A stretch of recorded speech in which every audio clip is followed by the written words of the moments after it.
Upaya rekonsiliasi terbaru, Meghan Markle, Raja Charles III, dan luka terbuka keluarga kerajaan. Mereka menghancurkan kita. Ungkapan itu merangkum suasana yang menurut berbagai sumber telah berlangsung selama bertahun-tahun seputar Pangeran Harry dan Meghan Markle, serta hubungan mereka dengan keluarga kerajaan Inggris.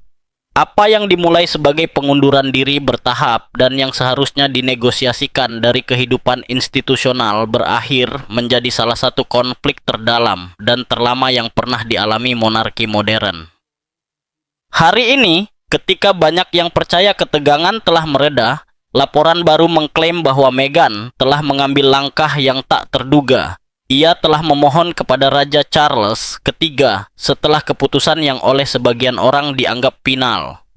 Reaksi yang, menurut sumber yang dekat dengan istana, telah membuat Raja sangat marah. Pertanyaan yang tak terhindarkan adalah, apa yang memicu babak baru ini ketika tampaknya, setidaknya di permukaan, konflik telah terkendali?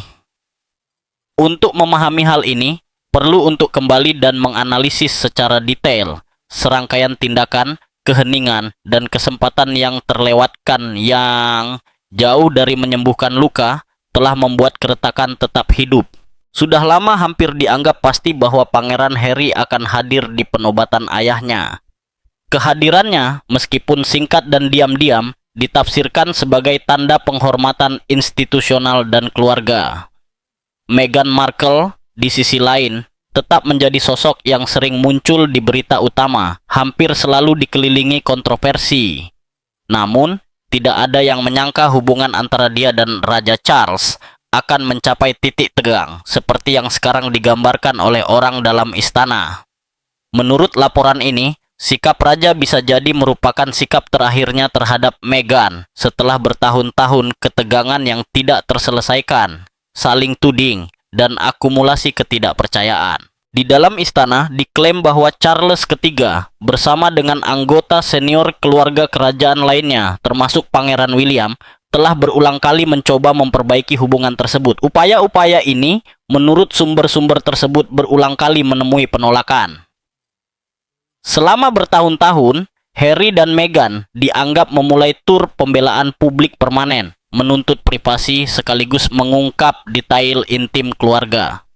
Bagi banyak orang di dalam institusi, kontradiksi ini ditandai, terutama oleh sikap Meghan yang tidak fleksibel. Kini, setelah langkah terbaru yang dikaitkan dengan Raja, Meghan dilaporkan mencoba melakukan pendekatan yang sebelumnya ia tolak. Apakah ini isyarat tulus atau reaksi terlambat terhadap kemungkinan perpisahan yang definitif? Untuk menjawab ini, ada baiknya meneliti apakah sebenarnya ada upaya rekonsiliasi sebelumnya dan sejauh mana kedua belah pihak bersedia berkompromi. Isyarat pertama yang ditafsirkan banyak orang sebagai pembukaan yang tulus terjadi pada musim semi tahun 2021. Pangeran Harry kembali ke Inggris untuk menghadiri pemakaman Pangeran Philip. Hanya beberapa minggu setelah wawancara televisi yang meledak yang mengungkap keretakan mendalam di dalam keluarga kerajaan. Konteksnya rumit. Wawancara itu telah menyebabkan kerusakan yang cukup besar dan tidak ada yang mengharapkan adegan kedekatan atau pengampunan. Harry tiba sendirian tanpa Meghan, menjaga profil rendah, tidak memberikan wawancara, dan tidak mengeluarkan pernyataan apapun. Di dunia nyata, dan terutama dalam kehidupan institusional monarki, tindakan sekadar hadir membawa bobot simbolis yang sangat besar. Selama pemakaman, Harry melakukan percakapan pribadi singkat dengan saudara laki-lakinya, William, jauh dari kamera. Tidak ada yang terselesaikan dalam pertukaran tersebut, tetapi fakta bahwa hal itu terjadi sangatlah penting. Momen itu tidak menyembuhkan luka, tetapi mencapai sesuatu yang penting, menghentikan eskalasi konflik di depan publik. Beberapa bulan kemudian, pola serupa terulang kembali selama peresmian patung Putri Diana. Itu adalah peristiwa yang penuh emosi. Diana tetap menjadi ikatan emosional terkuat antara kedua bersaudara itu. William dan Harry berdiri bersama karena momen itu bukan tentang perselisihan mereka, tetapi tentang ibu mereka. Ketegangan terasa nyata. Tidak ada yang mencoba menyembunyikannya, tetapi mereka memenuhi tugas bersama mereka. Keputusan itu memperjelas bahwa, bahkan di tengah kebencian, mereka masih mampu bertindak bersama ketika menyangkut sesuatu yang sangat pribadi. Kemudian, Harry dan Meghan kembali ke Inggris untuk perayaan jubileum Ratu Elizabeth II. Perjalanan ini sangat penting karena mereka membawa anak-anak mereka yang hampir tidak pernah ke Inggris. Sejak pasangan itu mundur dari tugas kerajaan mereka di depan umum, mereka tetap berada di belakang layar, menjauh dari balkon dan acara-acara yang paling simbolis. Namun, mereka bertemu dengan ratu secara pribadi. Pertemuan ini tidak disajikan sebagai upaya formal untuk rekonsiliasi, melainkan sebagai kunjungan keluarga.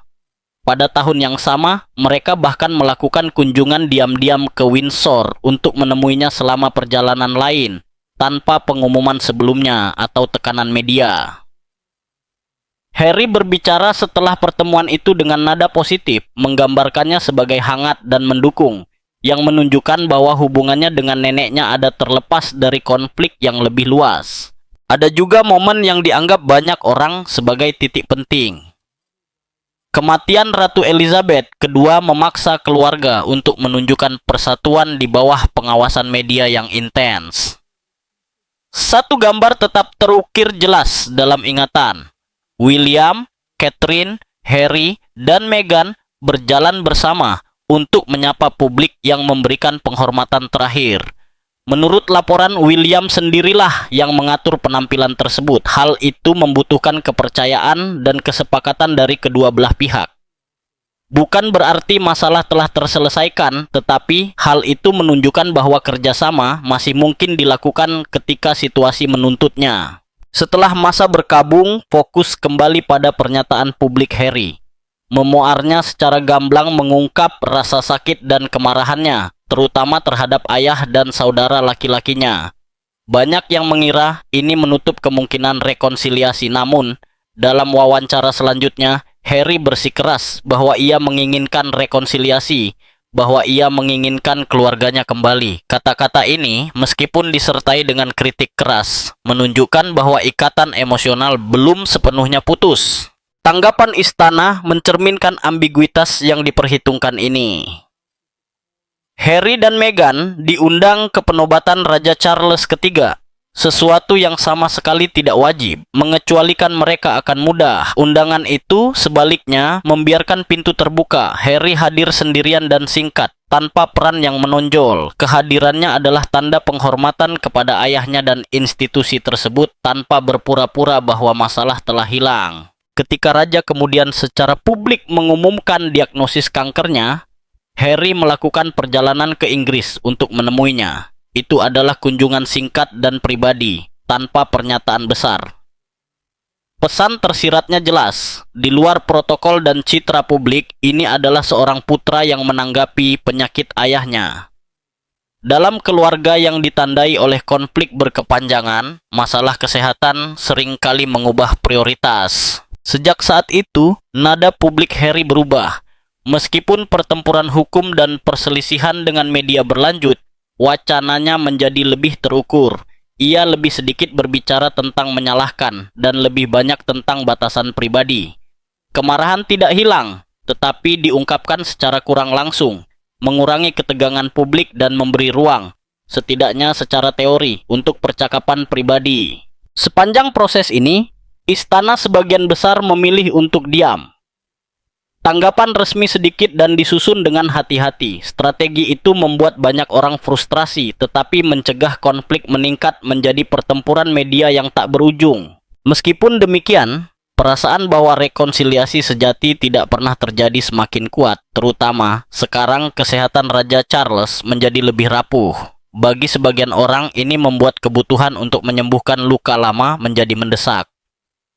Telah menjadi jelas juga bahwa Harry dan Meghan tidak hanya melepaskan gelar ketika mereka mundur dari keluarga kerajaan, tetapi juga sejumlah hak istimewa tak terlihat yang menyertai kehidupan kerajaan. Perpisahan pada awal tahun 2020 benar-benar mengubah posisi Harry dalam monarki dan memicu serangkaian konsekuensi yang juga memengaruhi Meghan dan anak-anak mereka. Ketika mereka mengumumkan bahwa mereka akan mundur sebagai anggota keluarga kerajaan yang aktif, mereka berbicara tentang peran baru yang progresif, yang memungkinkan mereka untuk melayani ratu sambil mendapatkan penghasilan pribadi. Dalam sistem kerajaan yang kaku, peran seperti itu sama sekali tidak ada. Hasilnya adalah kepergian yang seiring waktu menjadi semakin permanen. Meninggalkan peran sebagai anggota keluarga kerajaan yang aktif bukanlah sekadar pengurangan jadwal atau jeda sementara. Hal itu mewakili perubahan struktural yang mendalam.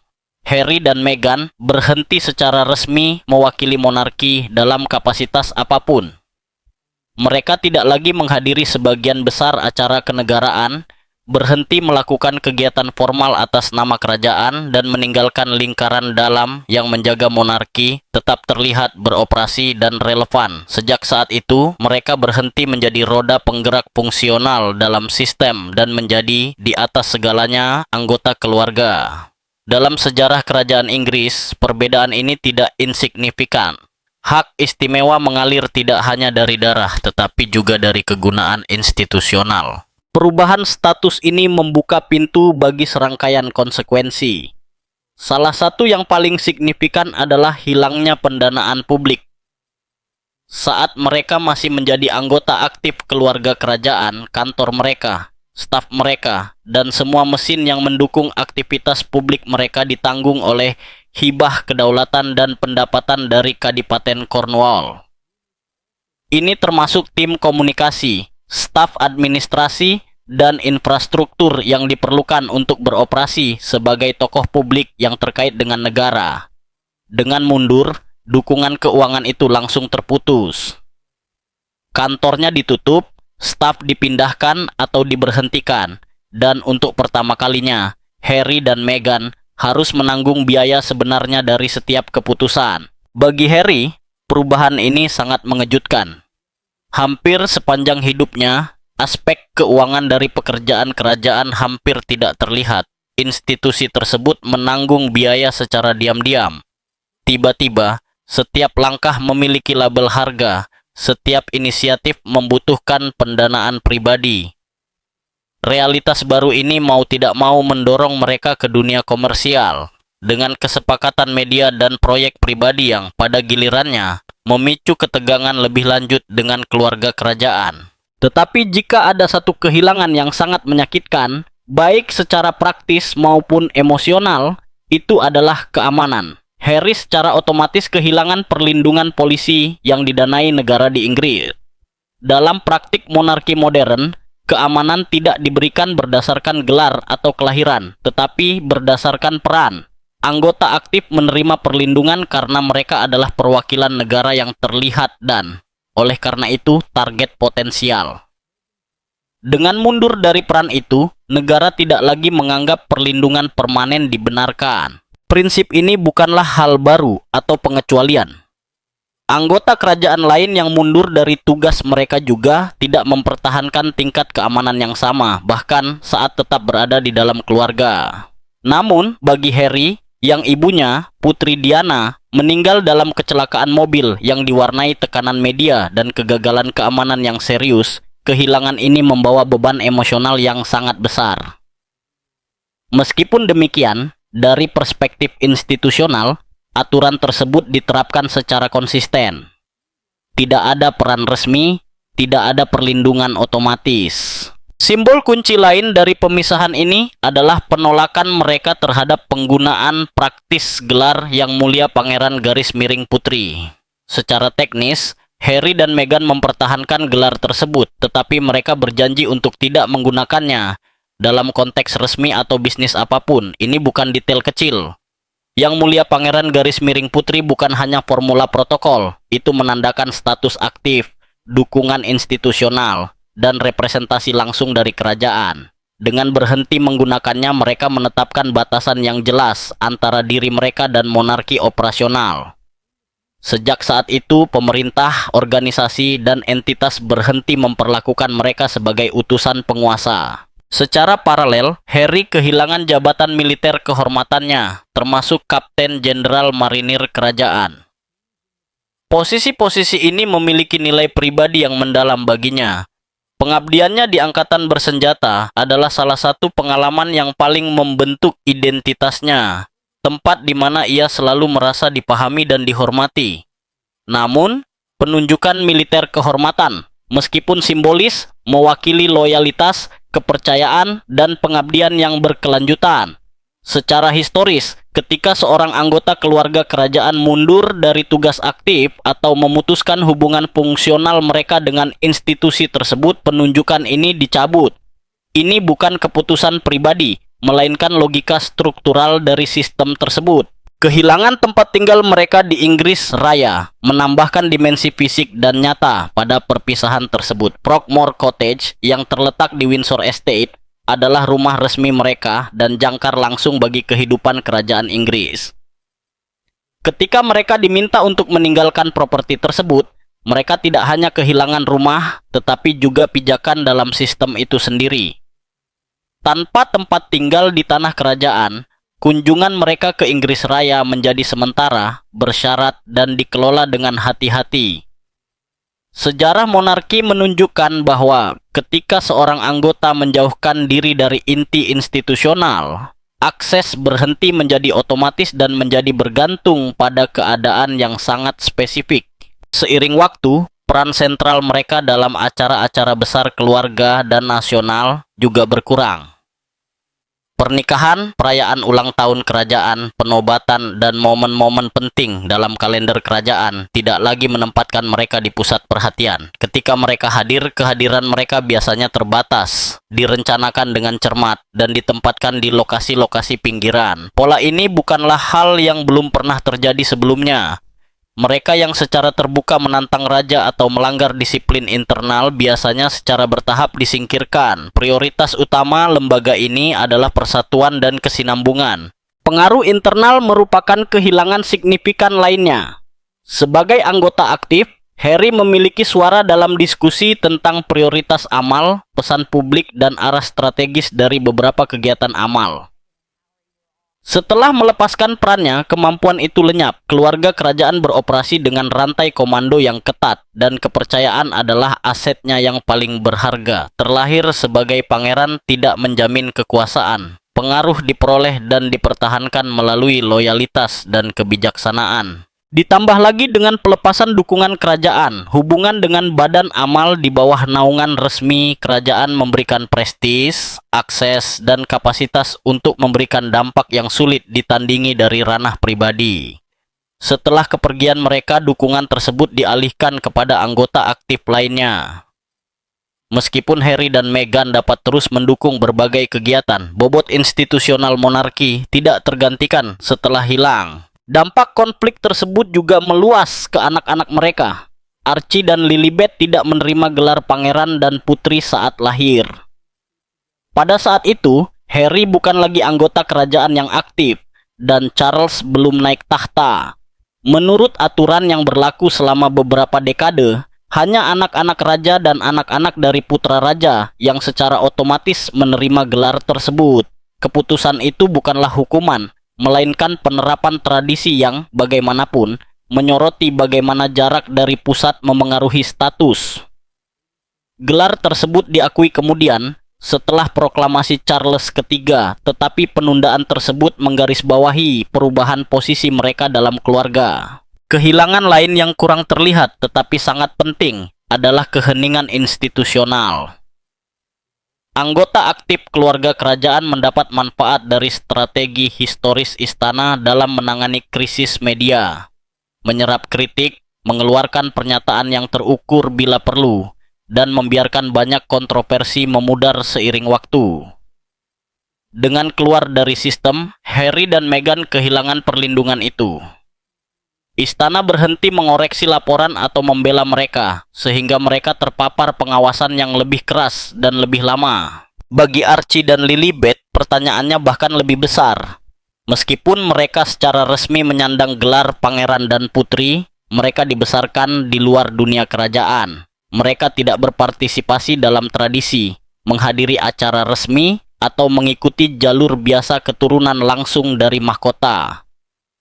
Sejarah menunjukkan bahwa anak-anak kerajaan yang tumbuh jauh dari institusi seringkali menjadi lebih simbol daripada pemain sebenarnya dalam sistem. Status mereka formal, tetapi integrasi mereka terbatas, dan seiring waktu, kesenjangan itu dapat menjadi permanen. Titik awalnya sering ditempatkan pada tahun 2017, ketika Pangeran Harry mengumumkan pertunangannya dengan Meghan Markle. Sekilas, itu tampak seperti kisah cinta kontemporer dan simbolis. Seorang anggota terkemuka monarki Inggris memilih sebagai istrinya seorang wanita Amerika, birasial, bercerai dengan karier akting yang mapan. Namun, di dalam istana, kombinasi ini menimbulkan keresahan yang tenang. Meskipun Ratu Elizabeth II memberikan persetujuan resminya, berbagai sumber internal mengindikasikan bahwa beberapa anggota keluarga dan staf kerajaan memandang hubungan tersebut dengan keraguan. Keraguan ini tidak diungkapkan secara terbuka, tetapi mulai bocor ke pers. Pangeran William, kakak laki-laki Harry, dilaporkan menyarankan agar hubungan tersebut berjalan dengan lebih hati-hati. Apa yang mungkin merupakan nasihat persaudaraan justru dianggap oleh Harry sebagai tanda penghakiman dan ketidakpercayaan. Sejak saat itu, dinamika antara kedua bersaudara mulai memburuk. Kekhawatiran internal tentang bagaimana Meghan akan cocok dengan struktur monarki yang kaku dengan cepat menjadi berita utama, sebagian besar negatif dan, dalam beberapa kasus, terang-terangan rasis.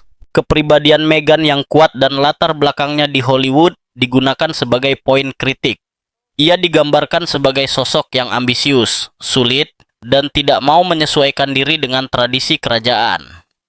Di balik narasi media ini terdapat ketakutan yang lebih dalam. Bagaimana opini publik akan bereaksi terhadap kehadiran seorang wanita birasial yang terkenal di dalam keluarga kerajaan? Meskipun kekhawatiran ini tidak pernah diakui secara resmi, hal itu secara tegas memengaruhi perlakuan yang diterima Meghan sejak awal. Harry telah menjelaskan dalam beberapa kesempatan bahwa perlawanan diam-diam ini sangat mengingatkannya pada pengalaman ibunya, Putri Diana. Baginya, sejarah terulang kembali, tetapi dengan komponen tambahan, ras. Persepsi ini memicu rasa isolasinya dan memperkuat gagasan bahwa monarki tidak mau melindungi istrinya. Konflik tersebut segera menyebar ke anggota keluarga lainnya. Hubungan antara Meghan dan Kate Middleton juga terpengaruh. Tak lama sebelum pernikahan kerajaan tahun 2018, muncul laporan yang menuduh Meghan membuat Kate menangis selama pertengkaran tentang gaun pengiring pengantin. Selama bertahun-tahun, versi ini diterima sebagai kebenaran. Namun, dalam wawancara tahun 2021 dengan Oprah Winfrey, Meghan menyatakan bahwa yang terjadi justru sebaliknya. Kate lah yang membuatnya menangis, meskipun ia kemudian meminta maaf. Pengungkapan ini mengejutkan publik dan menyoroti bagaimana istana membiarkan narasi palsu berkembang tanpa mengoreksinya. Harry berpendapat bahwa strategi ini mengikuti logika internal, melindungi anggota keluarga tertentu dengan mengorbankan yang lain untuk mengendalikan opini publik. Menurutnya, Meghan diekspos sementara yang lain dilindungi. Rasa ketidakadilan ini menjadi salah satu sumber kebencian terdalam terhadap institusi tersebut. Seiring bertambahnya masalah internal, tekanan eksternal menjadi tak tertahankan. Liputan media tentang Harry dan Meghan terus-menerus dan kadang-kadang kejam. Meghan mengungkapkan bahwa selama kehamilan pertamanya, ia merasa sangat sendirian dan tidak terlindungi, sehingga ia memiliki pikiran untuk bunuh diri. Ketika ia mencari bantuan di dalam institusi, ia diberitahu bahwa tidak ada yang bisa dilakukan. Bagi mereka berdua, keheningan ini diartikan sebagai pengkhianatan. Situasi memburuk ketika rumor mulai beredar tentang anak mereka yang belum lahir. Komentar publik dan pribadi mempertanyakan seperti apa rupa anak itu dan tempat apa yang akan mereka tempati dalam hierarki kerajaan. Harry kemudian mengungkapkan bahwa bahkan di dalam keluarga, ada diskusi tentang warna kulit anak mereka. Baginya, ini bukanlah komentar yang tidak bersalah, melainkan tanda-tanda prasangka yang sangat mengakar yang ditolak oleh istana untuk dihadapi. Pada awal tahun 2020, pasangan itu mencapai titik puncaknya. Pada tanggal 8 Januari, mereka mengumumkan keputusan mereka untuk mundur dari peran mereka sebagai anggota keluarga kerajaan yang bekerja. Dampaknya langsung terasa dan berujung pada apa yang disebut KTT Sandringham. Ratu menyatakan dukungannya atas keinginan mereka untuk mandiri, tetapi menegaskan bahwa akan ada konsekuensinya. Harry dan Meghan melepaskan pendanaan publik, berhenti menggunakan gelar-gelar tertentu, dan kehilangan kemampuan untuk mewakili monarki dalam acara-acara resmi. Pada tahun 2021, perpisahan itu secara resmi diformalkan ketika mereka mengkonfirmasi bahwa mereka tidak akan kembali sebagai anggota aktif. Ratu mencabut gelar militer kehormatan Harry dan beberapa jabatan sebagai pelindung. Tak lama kemudian, wawancara Oprah mengguncang dunia. Pengungkapan tentang komentar mengenai warna kulit putranya memicu reaksi global. Istana menanggapi dengan pernyataan singkat dan ambigu. Ingatan mungkin berbeda. Bagi banyak orang, ungkapan itu melambangkan jarak emosional dan penolakan untuk menghadapi konflik yang mendasarinya. Setelah wawancara tersebut, gelombang baru rumor dan teori konspirasi muncul di media sosial. Bahkan mempertanyakan legitimasi anak-anak pasangan tersebut ya. Terlepas dari keseriusan tuduhan yang tidak berdasar ini, istana tetap diam sekali lagi. Harry menafsirkan kurangnya respons ini sebagai hal yang berbahaya. Kelahiran putrinya, Lilibet Diana, pada Juni 2021 membuka babak baru ketegangan.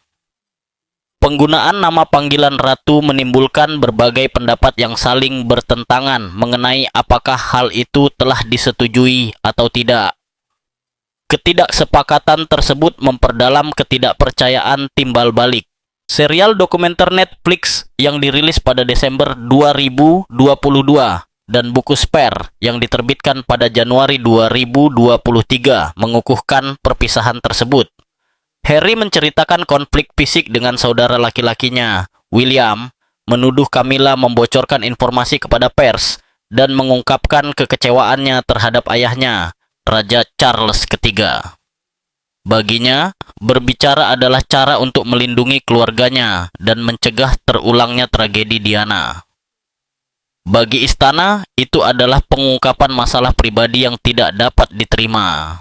Penobatan Charles III pada Mei 2023 melambangkan posisi baru.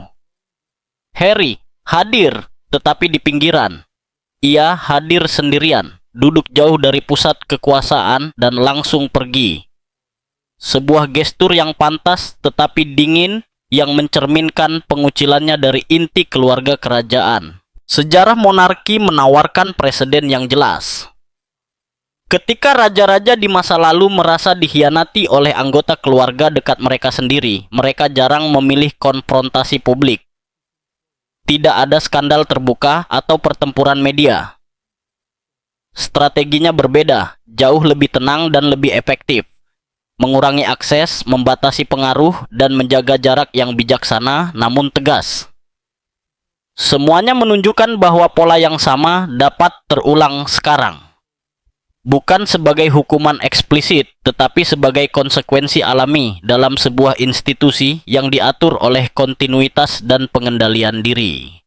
Dalam skenario ini, peran Meghan Markle di masa depan dalam keluarga kerajaan tampaknya bahkan lebih terbatas. Waktunya bersama monarki singkat dan menurut banyak pengamat ia tidak pernah sepenuhnya terintegrasi ke dalam kehidupan dan aturan tak tertulis rumah tangga kerajaan. Setelah kepergiannya, kritik publiknya terhadap institusi tersebut telah menentukan nasibnya. Pengalaman sejarah menunjukkan bahwa pasangan yang meninggalkan monarki dan kemudian berbicara menentangnya jarang diterima kembali ke lingkaran dalam. Paling banter, mereka menerima perlakuan yang sopan dan jauh. Paling buruk, mereka hanya diabaikan. Nasib anak-anak Harry dan Meghan berbeda, tetapi belum tentu lebih dekat dengan kekuasaan. Mereka memegang gelar kerajaan, tetapi gelar saja tidak menjamin relevansi atau pengaruh.